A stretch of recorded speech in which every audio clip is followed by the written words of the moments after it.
Restoring historic Kabul, a Western indulgence, or reconnecting Afghans with their history.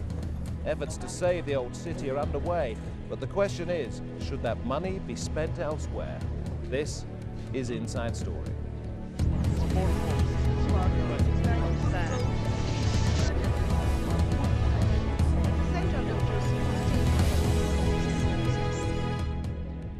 Hello, I'm David Foster. Welcome to this special edition of Inside Story, coming to you from Afghanistan. We're in Baba's Gardens, centuries old but almost completely destroyed during the course of the Civil War. They're now trying to restore it. It's an example of what can be done if there's money and determination, but that's in the face of the argument from some that what's old should be knocked down to make way for the new. Lucy Ashton went to Murad Khani, where despite 3 decades of conflict, the old still exists, but is near to collapse. The covered alleys of old Kabul. Until recently, the front line in a war that destroyed much of the city. A place the modern world has not really penetrated. Cars cannot squeeze into its narrow alleyways. Many of these families have lived here for hundreds of years, but their future is crumbling about them. These walls are broken, and Turquoise Mountain is helping us to shore them up. Turquoise Mountain is an NGO working to conserve this part of Kabul. It says it's essential to the identity of the capital that the few remaining old fragments of the city be saved. This is house around between 120 and 150 constructed. Really, this house had a good mud work and also have a good wood work. We take out all the painting. After that, based on that, we started work in that area for reservation. And also up to this part. This is the original. This part also original. After this part, all these is repaired. Just we repair it again. Yeah. But some say it's too late to save old Kabul. There were plans for the area to be redeveloped as a commercial district, and residents had to fight for their homes. The government wanted to destroy this area, but we complained, and they gave us 5 years to leave. But then this NGO came. They took the garbage away from here. They made a drainage channel and mended the broken walls. Despite the restoration, Murad Khani continues to face problems. This pump is its only source of running water, and there's no sewage system to speak of. And without these modern amenities, will people really want to live here? That argument still hangs in the air. The government has backed off for now, but like everything in Afghanistan, the future is precarious. In the end, the rebuilding of old Kabul might be forgotten, and this place, that past generations have in turn built and destroyed, may be lost to future generations forever. Lucy Ashton, Inside Story in Kabul. Well, as we compete here with the construction noise, let me introduce my guests. Yusuf Zaland is from Zurmat Construction. Professor Rafi Samizai founded the architectural department at Kabul University, currently here working on a number of projects but based in the United States. Dr. Abdul Waseh Najimi from the Aga Khan Foundation, which has done much of the work here in Baba Gardens. And Rory Stewart from the Turquoise Mountain Foundation, working on some of the old projects here under the patronage of Britain's Prince of Wales. Rory Stewart, if I could start with you first of all. We know all too well the problems faced by this country, decades of war. Is it worth spending the time and money restoring what you're restoring? 2 answers to that question. The first is, of course, we're not engaged in sterile heritage projects. We're clearing garbage, we're putting in sewerage, we're levelling and paving the streets, we're working with clinics and literacy programs. So it's not an either-or situation. But the second answer, of course, is this is a country emerging from 25 years of civil war, searching again to rebuild a sense of national identity. History, historical cities are going to be a crucial part in defining national pride and identity after 25 years of war. It would be a very sad situation if we just said, at the end of that period, that we were going to dispense with everything that related to the past. But there is so little left, which is sad in itself. Where do you start? We have to start in trying to work with the community to understand their wants and needs, and then to work with them to preserve the things they believe in and around which identity can be built. So in Kabul at the moment, there is an old city stretching back from an ancient city wall down a hill to the riverbank. And in those narrow streets, you have metal workers, woodworkers, and a series of very beautiful houses clad in cedar screens, which I think are unique really in the world, and which we have an obligation not just to Afghanistan, but to the world to try to preserve for the future. Dr. Najimi, I put the same question to you as I've just put to Rory Stewart. Where do your priorities lie when you're looking at restoring old houses, and we know the problems faced by millions of Afghans? What we do nowadays is not restoring a kind of monumental buildings for the sake of its monumentality, as it was the case in the 50s and the 60s and probably also the 70s. And somehow, unfortunately, our governmental departments are still probably thinking that way, that, you know, when we talk about historic projects, we talk about the monumental projects. The urban heritage it's something new in this country to preserve.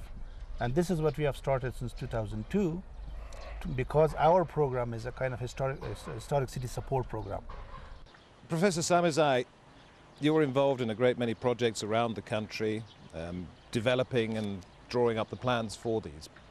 Are any of them being built in traditional ways? Or are they just modern, what many people would call, and I defer to you on this one, some people might refer to as modern glass structures, monstrosities? No, I think we try very much to really capture what I call the spirit of the traditional buildings, not necessarily always the forms, you know. Some people think that, you know, if we put arches on a building, therefore we are traditional, and all we have to do, well, really the building in the spirit and actually how it performs may not really have anything to do with that. So, how many people are learning traditional crafts these days? Well, I don't know. I mean, it's a, you know, we have right now a very mixed market in terms of the skilled people that are available. You know, 30 years ago when we were practicing, and, you know, I built a number of buildings in Kabul, including also involved in some of the restoration projects. You know, we always had a kind of a group of craftsmen that came from certain villages that were outside Kabul, actually in the periphery of Kabul, particularly in areas like Dedana and these areas where you had a whole village that really were craftsmen in some ways. And so working with them, now, you know, you have mix of people who comes from Pakistan, and there are people who comes from Iran, and you know, they bring skills, but at the same time they bring certain values that are not always necessarily the right one for the place in some ways. Yusuf Zalan, when clients come to you and say, we'd like you to build this particular building, is it normally one that they want put up so that they can make a profit rather than they can restore something to Afghan culture? I'm working with the client, and what is the requirement? If we can keep in the mind the requirement of the client, they need modern buildings, and they want to see here modern city.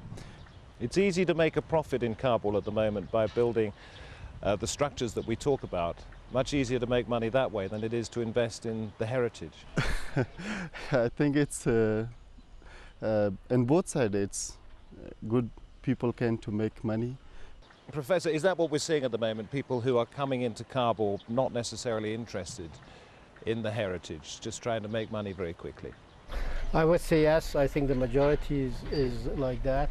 There is a cultural vacuum, in my opinion, that's happening right now here, which involves both the locals and the internationals. Let me explain what I mean by that. You know, in the 1970s, a lot of the Europeans, and many of them who came to Afghanistan, I think they had a very particular interest. And so there were people who were very much involved or attracted by the history and the traditions of the country. People who also, from Afghanistan, who were educated here, really were also educated in the cultural traditions of this country. You know, when I went to high school here, we would read classics of Persian literature in some ways. Now we got young men and people who come and work for me who have spent time in refugees, and a lot of them are very bright. They can work in computers fantastically and so on. But if you ask them to any reference to any kind of a historic, they have no idea.